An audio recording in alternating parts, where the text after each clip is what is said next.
कहानी की शुरुआत वसीली नाम के लड़के को दिखाते हुए होती है, जो अपने ग्रैंडफादर के साथ शिकार करने के लिए आया हुआ था। यहाँ ग्रैंडफादर शिकार करने के लिए अपने घोड़े का इस्तेमाल करते हैं और उसे चारा बनाकर बांध देते हैं, जिसके बाद वो वसीली को शिकार करने के बारे में बताते हुए कहते हैं कि जब तक शिकार हमारे जाल में नहीं फंस जाता तब तक हमें पत्थर की तरह एकदम शांत बैठना चाहिए। थोड़ी ही देर बाद उन्हें एक भेड़िया दिखाई देता है जो कि उनके घोड़े को खाने के लिए आ रहा था। जैसे ही वो भेड़िया घोड़े के करीब आता है तब ग्रैंडफादर वसीली को शूट करने को कहते हैं, जिस पर वसीली साहस के साथ उस भेड़िए को शूट कर देता है। वसीली नहीं जानता था कि इस इंसिडेंट के बाद उसकी जिंदगी पूरी तरह बदलने वाली है। खैर, यहाँ से सीन शिफ्ट होता है और हमें 1942 का समय दिखाया जाता है। ये वो समय था जब पूरी दुनिया वर्ल्ड वॉर के आतंक का सामना कर रही थी। इस वर्ल्ड वॉर में जर्मन सेना ने पूरे यूरोप पर कब्जा कर लिया था और फिर वो सभी सोवियत यूनियन के जरिए एशिया की ऑयल वाली जमीन की ओर बढ़ने लगे थे। लेकिन उन्हें रोकने के लिए रशिया की रेड आर्मी स्टेलिनग्राड नाम के शहर पर तैनात हो जाती है और जर्मन सेना को आगे बढ़ने से रोकने लगती है। पर जर्मन सेना इस शहर पर हमला करके काफी रशियन सैनिकों को मार देती है। इसलिए रेड आर्मी की मदद करने के लिए एक बैकअप फोर्स भेजी जाती है। तभी हम उस बैकअप फोर्स को एक ट्रेन में देखते हैं जिसमें वसीली भी होता है, जो कि अब एक अच्छा स्नाइपर बन चुका था। रशियन सेना स्टेलिनग्राड शहर के आम लोगों को बाहर निकालकर शहर खाली करवा रही थी ताकि ज्यादा से ज्यादा रशियन सैनिकों को इस शहर में रोका जा सके। इसके बाद रशिया की बैकअप फोर्स स्टेलिनग्राड पहुंच जाती है। यहाँ से उन्हें एक बोट पर ले जाया जाता है। असल में रेड आर्मी उन्हें बोट से फ्रंट लाइन पर ले जा रही थी जहाँ पर युद्ध चल रहा था। जब बैकअप फोर्स युद्ध के मैदान को देखती है तो उन्हें समझ आ जाता है कि जर्मन सेना ने उन पर पूरी तरह से काबू पा लिया है और उन्हें यहाँ एक सुसाइडल मिशन पर भेजा जा रहा है। इसलिए कुछ सैनिक बोट से भागने की कोशिश करते हैं, जिन्हें भागते हुए देखकर उनके साथी उन्हें शूट करके मार डालते हैं। इस बात का फायदा उठाते हुए जर्मन सेना उन पर ओपन फायर कर देती है, जिससे कई रशियन सैनिक घायल हो जाते हैं। पर किसी तरह उनकी बोट डॉक पर पहुंच जाती है, जहां से बचे हुए सैनिकों को तुरंत दो की जोड़ी में बांट दिया जाता है और उन दोनों सैनिकों में से सिर्फ एक को राइफल दी जाती है, जबकि दूसरे को गोलियां देकर अपने साथी की मदद करने का काम दिया जाता है। यहाँ वसीली को सिर्फ कुछ गोलियां मिलती हैं और उसे अपने साथियों की मदद करने का कहा जाता है। वो सभी जैसे ही मैदान में उतरते हैं तो जर्मन सेना उन पर हमला करने लगती है, जिससे बचने के लिए वसीली झुक जाता है और छिपते हुए आगे बढ़ने लगता है। तभी कुछ सैनिकों को लगता है कि वो इस जंग को नहीं जीत पाएंगे, इसलिए कुछ सैनिक युद्ध के मैदान से भागने की कोशिश करते हैं, लेकिन भागने वाले अपने साथियों द्वारा मारे जाते हैं। लेकिन देखते ही देखते युद्ध का मैदान रशियन सैनिकों की लाशों से भर जाता है। कुछ ही देर बाद मैदान में एक कार आती है और एक टैंक से टकरा जाती है। असल में ये कार रशियन सेना के कमिश्नर डेनिलोव की होती है, जो कि अपनी जान बचाने के लिए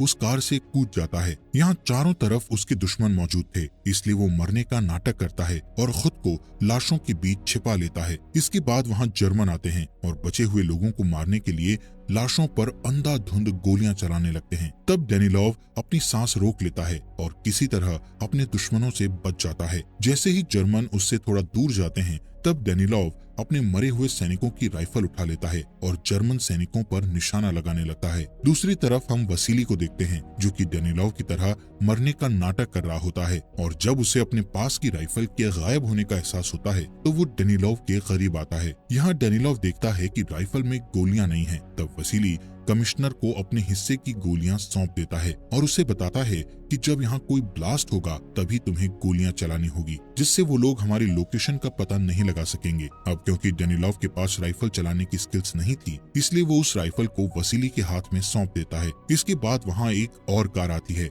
जिससे ब्लास्ट शुरू हो जाता है। इस मौके का फायदा उठाकर वसीली सभी जर्मन स्नाइपर्स को मार डालता है। तब वसीली की स्किल्स को देखकर डेनिलोव बहुत इम्प्रेस हो जाता है, इसलिए वो हेडक्वार्टर्स पहुंचने के बाद वसीली की बहादुरी के बारे में एक नोट लिखता है, जिसे वो पेपर में भी छपवाता है। इसी दौरान रेड आर्मी के हेड ऑफिसर को महसूस होता है कि उनकी सुरक्षा कमजोर हो रही है, क्योंकि उनके सैनिक देश के लिए अपनी जान देने के लिए तैयार नहीं हैं, जिस वजह से उनकी सोवियत फोर्स भी कमजोर हो रही है। इसलिए चेयरमैन निकिता अपने डिफेंस सिस्टम को दोबारा सही करने का सोचते हैं, जिसके लिए वो एक मीटिंग रखते हैं, जिसमें वो बड़े बड़े ऑफिसर से पूछते हैं कि हमें अपनी सेना को सही करने के लिए क्या करना चाहिए। जिस पर डेनिलोव कहता है कि हमें अपनी सेना को उम्मीद देने की जरूरत है, जिसके लिए हमें एक ऐसा हीरो चाहिए जो मातृभूमि की रक्षा के लिए सभी सैनिकों को मोटिवेट कर सके। जिस पर निकिता डेनिलोव से पूछते हैं कि क्या तुम्हारी नजरों में ऐसा कोई सिपाही है जो रेड आर्मी का हीरो बन सके। तब डेनिलोव उन्हें वसीली के बारे में बताता है, जिसे सुनकर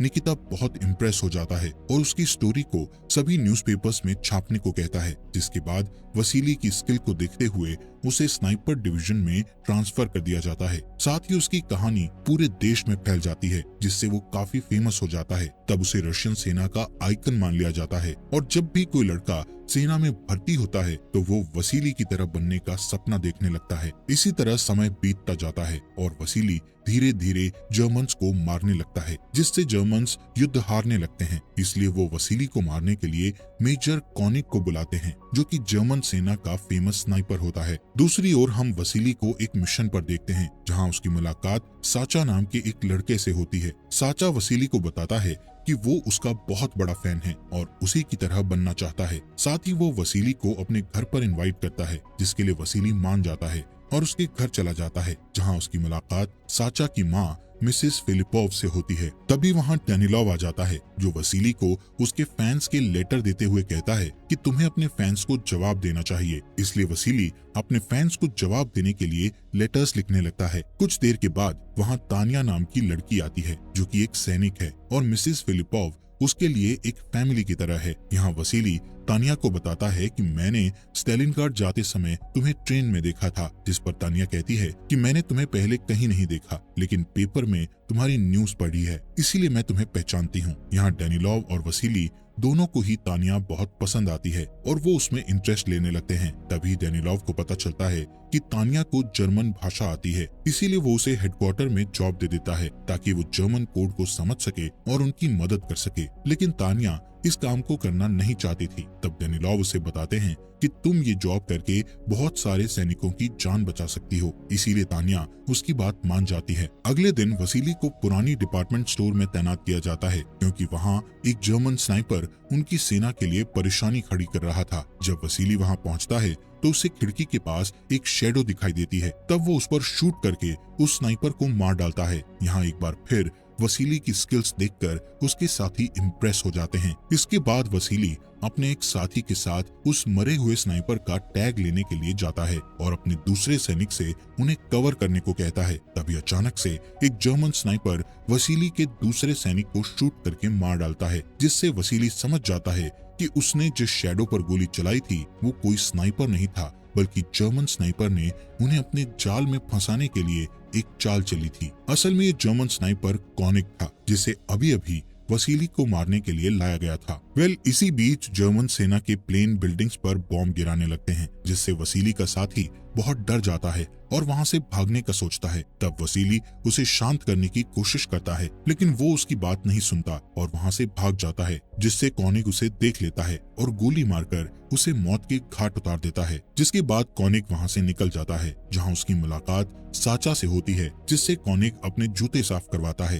तब साचा उसे खाने के बदले वसीली के बारे में इंफॉर्मेशन दे देता है। दूसरी तरफ वसीली डेनिलोव से मिलता है और उसे जर्मनी के नए स्नाइपर के बारे में बताता है, जिस पर डेनिलोव उसे बताता है कि उस स्नाइपर का नाम कॉनिक है, जो कि जर्मन सेना का सबसे अच्छा स्नाइपर है। तभी डेनिलोव वसीली को कुलिकोव नाम के स्नाइपर से मिलाता है, जो कि कॉनिक से स्नाइपर चलाना सीखा था, इसलिए वो कॉनिक को अच्छी तरह जानता था। यहाँ डेनिलोव वसीली की मदद करने के लिए उससे कहता है कि अब से कुलिकोव तुम्हारे साथ ही रहेगा। अगले दिन वसीली, कुलिकोव और वोलोडिया नाम का सैनिक पुरानी बिल्डिंग में जाते हैं और जर्मन सैनिकों को मारने लगते हैं, लेकिन जल्द ही तीनों को पता चल जाता है कि वो जर्मन्स के जाल में फंस गए हैं, इसलिए वो तीनों एक सेफ जगह खोजने लगते हैं। तब दुश्मन उन पर गोलियां चलाते हैं, लेकिन किसी तरह वो एक सेफ जगह पर पहुंच जाते हैं और जर्मन्स पर नजर रखने लगते हैं। इसी तरह रात हो जाती है और वो तीनों डिनर की तैयारी करने लगते हैं। तब वोलोडिया को याद आता है कि वो अपना सूप दूसरे कमरे में भूल गया है,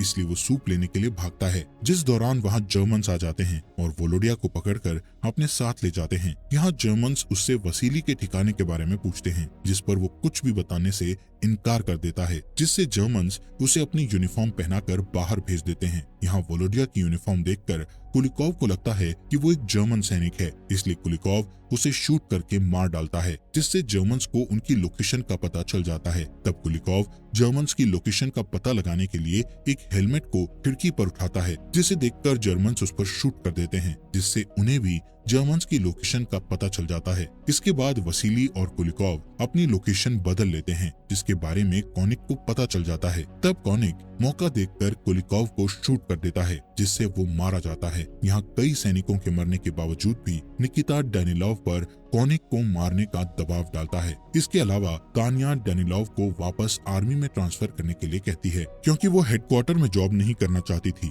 इसके बाद वसीली अपने साथियों की मौत से दुखी होकर हेडक्वार्टर में लौटता है, जहां डेनिलोव उससे वादा करता है कि वो कॉनिक के बारे में और ज्यादा जानकारी निकालेंगे ताकि वो उसे आसानी से मार सके। साथ ही उसे बताता है कि तान्या बैटलफील्ड में जाना चाहती है, पर हमें हेडक्वार्टर में उसकी बहुत जरूरत है, इसलिए तुम्हें उससे बात करके उसे समझाना होगा। तब वसीली तान्या को समझाने की कोशिश करता है, जिस पर तान्या उसे बताती है कि जर्मन्स ने मेरे पेरेंट्स को मार डाला था, इसलिए मैंने आर्मी ज्वाइन की ताकि मैं उनकी मौत का बदला ले सकूं। वसीली उसकी बातों को समझता है और उसके डिसीजन का सपोर्ट करते हुए उसे कुलिकोव की राइफल दे देता है। इधर कॉनिक वसीली के ठिकाने के बारे में पता लगाने के लिए एक बार फिर साचा से मिलता है, जिस पर साचा उसे वसीली के ठिकाने के बारे में बता देता है और फिर अगले ही दिन कॉनिक उस लोकेशन पर चला जाता है और वसीली के आने का इंतजार करने लगता है। थोड़ी देर बाद वसीली और उसके साथी पाइप्स के जरिए उस जगह पर आते हैं। तभी कॉनिक उसे देख लेता है और जल्दी से उस पर शूट कर देता है, जिससे वसीली की राइफल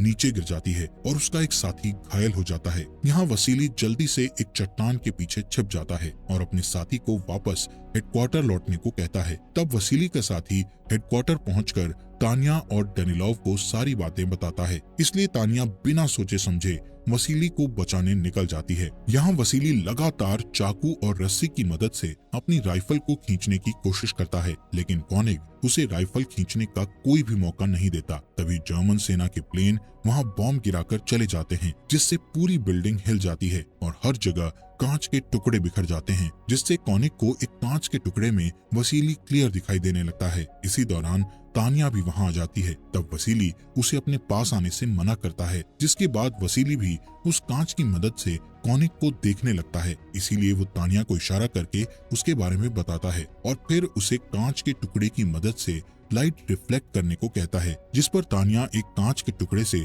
उस कांच पर लाइट रिफ्लेक्ट करती है, जिससे कॉनिक उन्हें देख रहा था। ऐसा करने से रिफ्लेक्ट हुई लाइट सीधे कॉनिक की आंखों में चली जाती है, जिससे उसे कुछ देर के लिए कुछ दिखाई नहीं देता है। इस मौके का फायदा उठाकर वसीली अपनी राइफल उठा लेता है और कॉनिक को शूट कर देता है, जिससे गोली कॉनिक के हाथ में लग जाती है, इसलिए वो वहाँ से चला जाता है। इसी शाम वसीली और तान्या अपने साथियों के साथ अपनी छोटी सी जीत का जश्न मनाते हैं। अगले दिन वसीली डेनिलोव से कहता है कि मैं एक आम सैनिक बनना चाहता हूँ, क्योंकि जब से मैं आर्मी का हीरो बना हूँ तब से मेरे ऊपर बहुत ज्यादा प्रेशर आ रहा है। जिस पर डेनिलोव उसकी बात से इनकार करता है और उसे बताता है कि अब हम साचा का उपयोग करके कॉनिक को मारेंगे। यहाँ हमें पता चलता है कि साचा एक डबल एजेंट के रूप में काम कर रहा है। खैर, साचा की मदद से उन्हें कॉनिक की लोकेशन का पता चल जाता है। तब वसीली को उसे मारने का लास्ट मिशन सौंपा जाता है। इसके बाद वसीली जमीन पर पड़ी लाशों के बीच चला जाता है और लाश होने का नाटक करने लगता है, जैसा कि उसके ग्रैंडफादर ने उसे शिकार करते समय सिखाया था। ठीक वैसे ही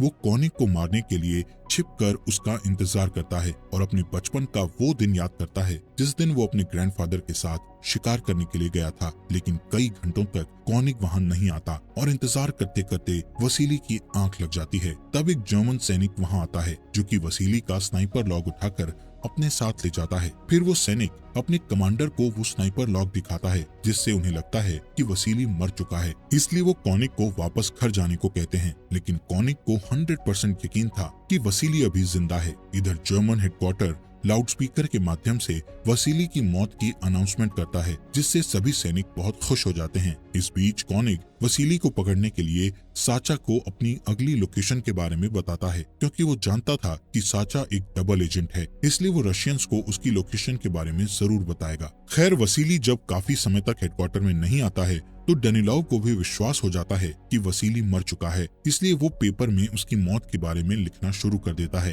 लेकिन तभी वसीली वहां आ जाता है, जिसे देखकर सभी लोग हैरान हो जाते हैं। जल्द ही वसीली को साचा के जरिए पता चलता है कि तानिया कॉनिक को मारने के लिए स्टेशन गई हुई है, जिससे वसीली और डेनिलोव जल्दी से उसे बचाने के लिए निकल जाते हैं, जहां वो तानिया को सुरक्षित देखकर खुश होते हैं। यहाँ तानिया वसीली को जिंदा देखती है तो वो बहुत खुश हो जाती है और उसे किस कर लेती है। असल में वो दोनों एक दूसरे से प्यार करने लगे थे, पर जब डेनिलोव को इसके बारे में पता चलता है तो वो वसीली से नफरत करने लगता है, क्योंकि वो भी तानिया से प्यार करता था। डेनिलोव इस बात से इतना गुस्सा हो जाता है कि वो अपनी सेना के प्रति सभी जिम्मेदारियों को भूल जाता है और हेडक्वार्टर पहुंचकर वो सबसे कहता है कि वसीली एक देशद्रोही है। इस बीच कॉनिक को भी पता चल जाता है कि वसीली जिंदा है। इसके बाद वो साचा को मारकर उसे लटका देता है। जब तानिया साचा को मरा हुआ देखती है तो वो उसकी मौत का बदला लेने के लिए कॉनिक के पास जाती है। तब वसीली उसे संभालता है और कॉनिक को मारने की कसम खाता है, जिसके बाद वसीली उसे साचा की मां को यहाँ से बाहर निकालने को कहता है। यहाँ डेनिलोव और तानिया मिसेस फिलिपोव को साचा के बारे में बताकर दुख पहुंचाना नहीं चाहते थे, इसलिए वो उसे झूठ बोलते हैं कि साचा जर्मन सेना में शामिल हो गया है, जिस पर मिसेस फिलिपोव भगवान से प्रार्थना करती है कि उसका बेटा हमेशा सुरक्षित रहे। यहाँ से मिसेस फिलिपोव को बाहर निकालने के लिए एक बोट पर ले जाया जाता है। तभी अचानक से एक बॉम्ब फट जाता है, जिससे तानिया घायल होकर बेहोश हो जाती है। तब डॉक्टर बताता है कि अब उसके बचने की कोई उम्मीद नहीं है, इसलिए वो उसे वहीं छोड़कर जाने का फैसला करते हैं, जिस पर मिसेस फिलिपोव रोने लगती है और सेना से कहती है कि तानिया मेरी बेटी है और मैं इसके बिना कहीं नहीं जाऊंगी। इसलिए वो तानिया को अपने साथ ले जाने के लिए मान जाते हैं। दूसरी तरफ डेनिलोव वसीली के पास जाता है और उसे तानिया की मौत की खबर देता है। साथ ही वो खुद को तानिया की मौत का जिम्मेदार समझता है, जिस वजह से उसे बहुत गंदा महसूस होता है और वो खुद को मारना चाहता है। इसलिए वो कॉनिक के सामने आ जाता है। तब कॉनिक उसे शूट करके मार डालता है। यहाँ कॉनिक को लगता है कि उसने वसीली को मार दिया है, इसलिए वो जीत की उम्मीद करते हुए सावधानी से आगे बढ़ता है, जहाँ वसीली पहले से ही उसका इंतजार कर रहा होता है। तभी कॉनिक देखता है कि वसीली ने उसके ऊपर राइफल पॉइंट करके रखी हुई है, इसलिए कॉनिक अपने भाग्य को स्वीकार करते हुए मरने के लिए तैयार हो जाता है और फिर वसीली उसे शूट करके मार डालता है। इसके बाद वसीली डेनिलोव का सम्मान करते हुए उसके हाथ में अपनी राइफल रख देता है और वहां से चला जाता है। इसके बाद हमें 2 महीने बाद की कहानी बताई जाती है, जहां स्टेलिनग्राड शहर जर्मन से आजाद हो चुका है। साथ ही वसीली को तानिया का लेटर मिलता है, जिसमें लिखा था कि वो हॉस्पिटल में है और अब ठीक है। इसलिए वसीली तानिया से मिलने उस हॉस्पिटल में जाता है और उससे मिलकर बहुत खुश होता है। और इसी के साथ ये अमेजिंग मूवी यहीं पर खत्म हो जाती है।